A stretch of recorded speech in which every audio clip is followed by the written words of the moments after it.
Assalamualaikum warahmatullahi wabarakatuh. Kami dari kelompok 2 ingin mempresentasikan hasil kerja dari kelompok kami yang berjudul Aspek Sumber Daya Manusia dalam Bisnis Retail. Saya sendiri, Nisa Nabila Nurafila, sebagai moderator dan rekan saya, Sandri, Diah Ayu, dan Rizal. Pada tahun 1992, peran dan tanggung jawab Departemen Sumber Daya Manusia atau SDM dan Human Resources sebuah retail pada awalnya hanya terfokus terutama pada gaji dan penggunaan administrasi, organisasi pengadaan perusahaan, dan sebagainya. Retail yang bergerak di bidang olahraga, misalnya, punya tantangan yang tinggi dan pesaingnya, dan harus selalu mengikuti perubahan lingkungan secara terus-menerus. Pengelolaan sumber daya manusia yang memberikan kontribusi yang besar dalam meningkatkan apa saja yang ada dalam perusahaan. Pada saat promosi perusahaan positif, sangat mudah untuk bekerja sama dengan saluran lain.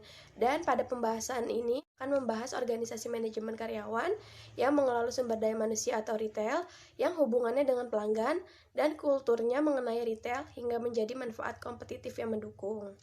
Keunggulan kompetitif dari MSDM. Manajemen sumber daya manusia dapat menjadi dasar untuk mendapatkan keuntungan yang kompetitif dengan 3 alasan sebagai berikut. Yang pertama itu ada perhitungan biaya tenaga kerja termasuk sebagai salah satu komponen dalam biaya total retail. Nah, oleh karena itu, mengelola karyawan yang efektif dapat menghasilkan keuntungan dalam menghemat biaya total retail. Lalu, yang kedua ada pengalaman yang dimiliki kebanyakan pelanggan terhadap retail bisa ditemukan dari aktivitas karyawan. Nah, karyawan di sini itu memiliki fungsi utama dalam membedakan apa yang ditawarkan retail terhadap apa yang ditawarkan oleh pesaing retail.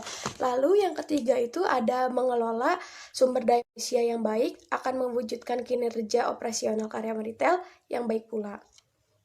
Nah, contohnya itu tiap eksekutif departemen retail memahami tentang pentingnya penyediaan layanan bagi pelanggan yang dilakukan oleh karyawan dalam menyambut pelanggan secara outstanding atau karyawan yang berdiri di luar retail.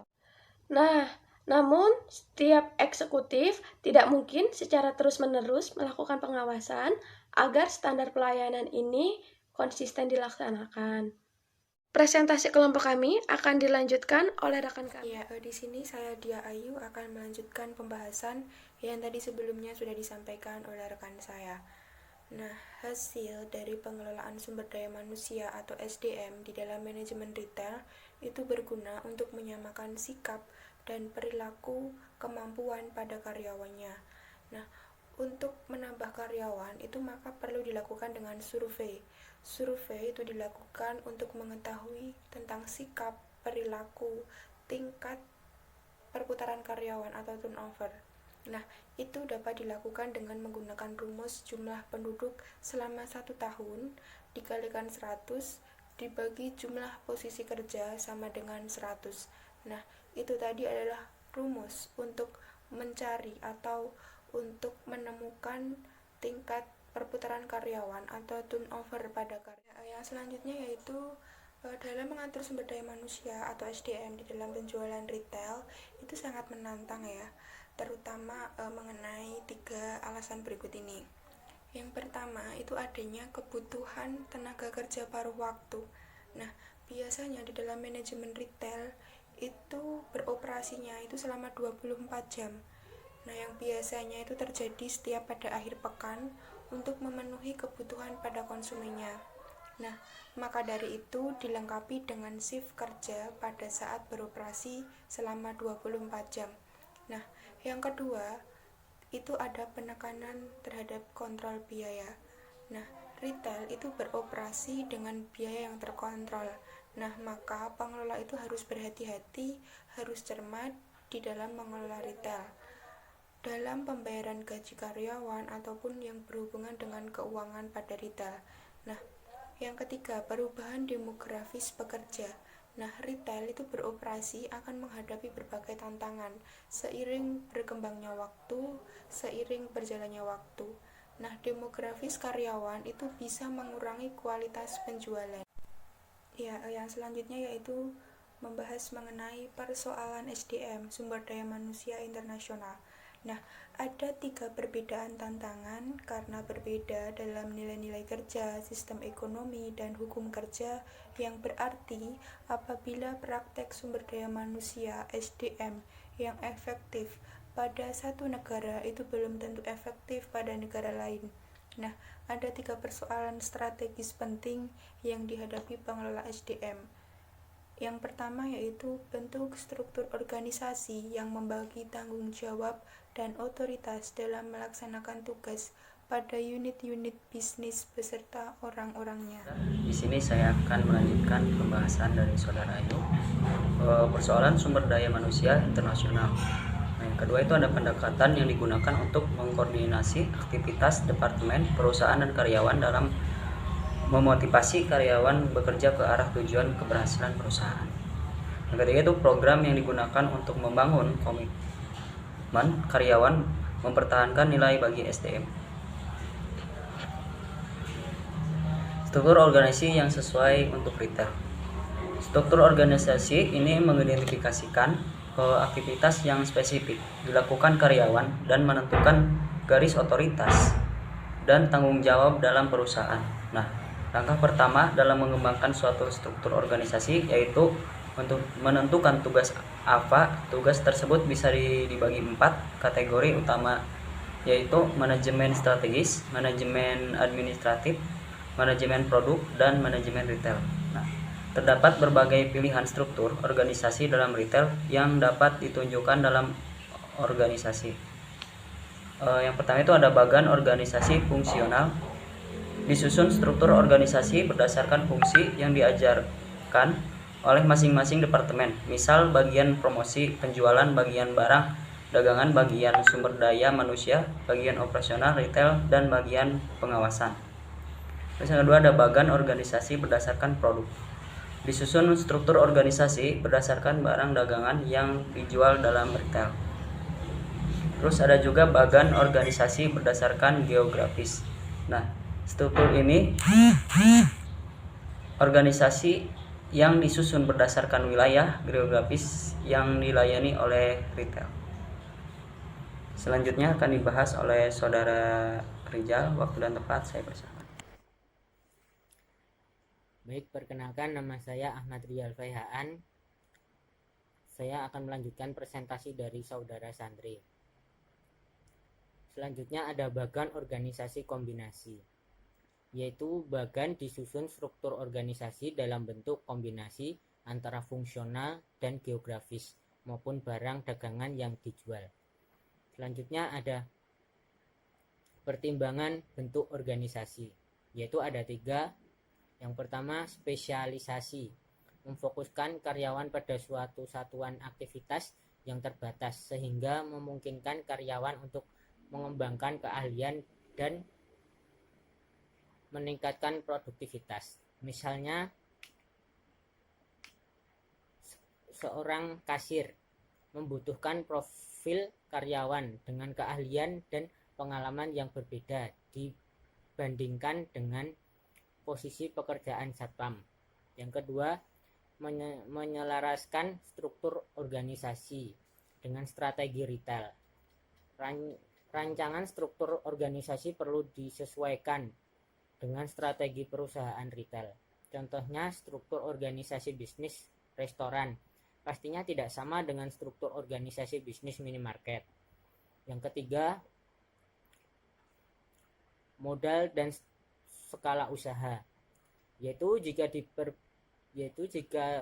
pembisnis retail merintis usaha dengan modal terbatas. Walaupun begitu, dengan modal terbatas tetap dibutuhkan struktur organisasi yang sederhana.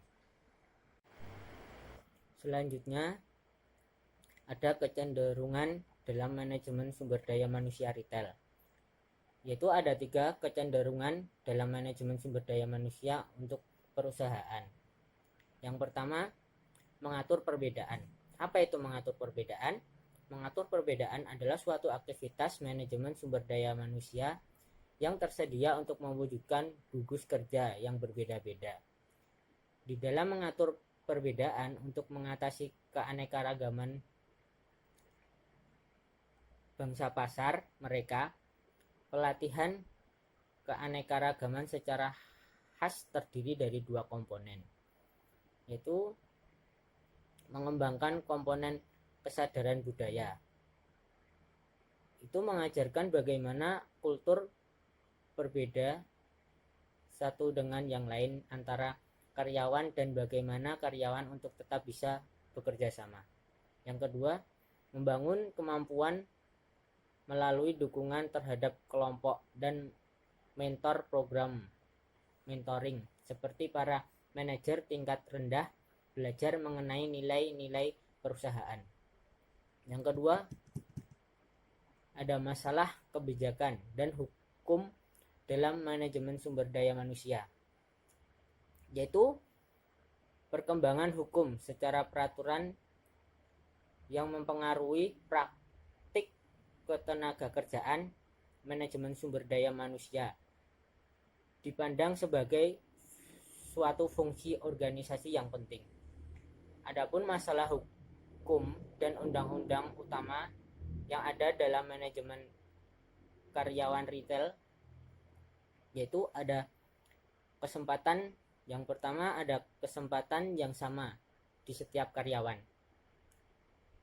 Apa itu kesempatan yang sama di setiap karyawan? Apa tujuannya? Tujuannya yaitu untuk melindungi karyawan dari diskriminasi yang tidak wajar di tempat kerja. Yang kedua, gaji atau kompensasi, yaitu mengatur mengenai gaji, tarif, upah untuk lembur, dan upah minimum. Yang ketiga, ada hubungan ketenagakerjaan, yaitu menjelaskan bahwa serikat pekerja dapat dibentuk dan mengatur hubungan antara perusahaan dan serikat pekerja. Yang keempat, keselamatan dan kesehatan karyawan. Perusahaan wajib memberikan suatu lingkungan yang bebas dari bahaya yang dapat menyebabkan karyawan mendapatkan ancaman. Contohnya bahaya kematian ataupun kecelakaan. Yang kelima, pelecehan seksual. Pelecehan seksual ini meliputi serangan seksual baik secara fisik maupun lisan. Yang keenam, privasi karyawan, yaitu melindungi karyawan untuk memberikan privasi pada karyawan dari pemilik perusahaan.